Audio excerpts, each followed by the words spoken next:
Vietnam. What do you see as the lessons of Iraq?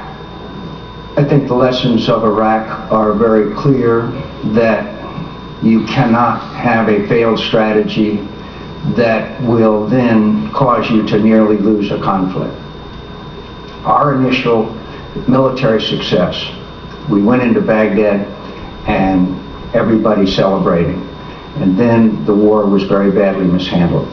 I went to Iraq in 2003 and came back and said, we've got to change this strategy. This strategy requires additional troops. It requires a fundamental change in strategy, and I fought for it. And finally, we came up with a great general and a strategy that has succeeded. This strategy has succeeded, and we are winning in Iraq. And we will come home with victory and with honor. And that withdrawal is the result of every counterinsurgency that succeeds. And I want to tell you that now that we will succeed and our troops will come home and not in defeat, that we will see a stable ally in the region and a fledgling democracy. The consequences of defeat would have been increased Iranian influence, it would have been increase in sectarian violence, it would have been a wider war, which the United States of America might have had to come back. So there was a lot at stake there.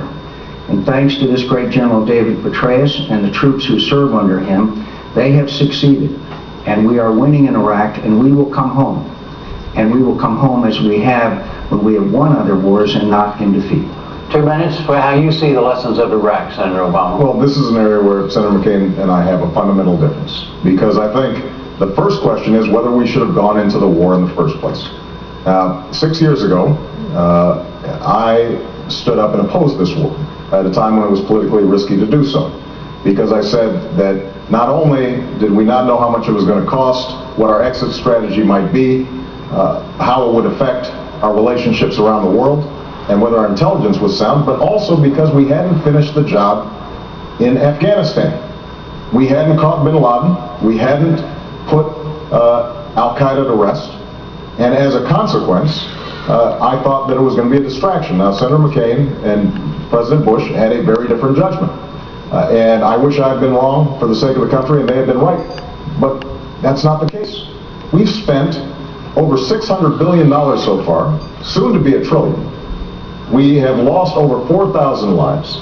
We have seen 30,000 wounded, and most importantly, from a strategic national security perspective, Al-Qaeda is resurgent, stronger now than at any time since 2001. We took our eye off the ball.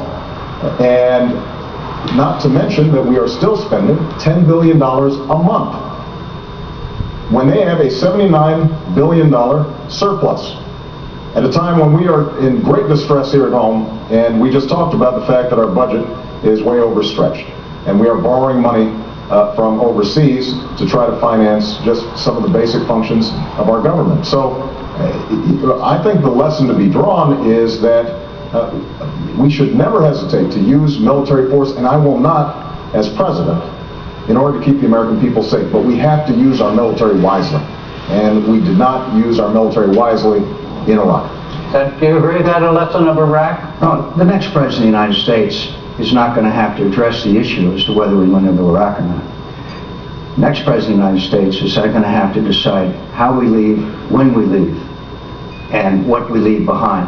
That's the decision of the next president of the United States. Senator Obama said the surge could not work, said it would increase sectarian violence, said it was doomed to failure. Recently on a television program, he said it exceeded our wildest expectations, but yet, after conceding that, he still says that he would oppose the surge if he had to decide that again today.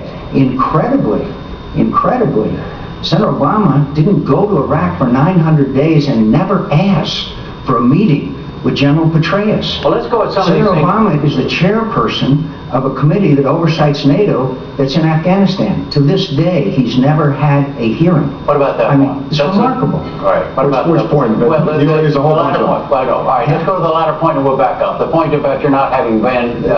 Look, I'm very proud of my vice presidential selection, Joe Biden, who's the chairman of the Senate Foreign Relations Committee, and as he explains, and as John well knows, the issues of Afghanistan, the issues of Iraq, critical issues like that, don't go through my subcommittee because they're done as a committee as a whole. But that's Senate inside baseball. But let's get back to the core issue here.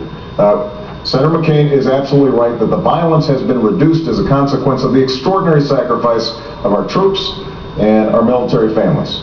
They have done a brilliant job, and General Petraeus has done a brilliant job. But understand, that was a tactic designed to contain the damage of the previous 4 years of mismanagement of this war.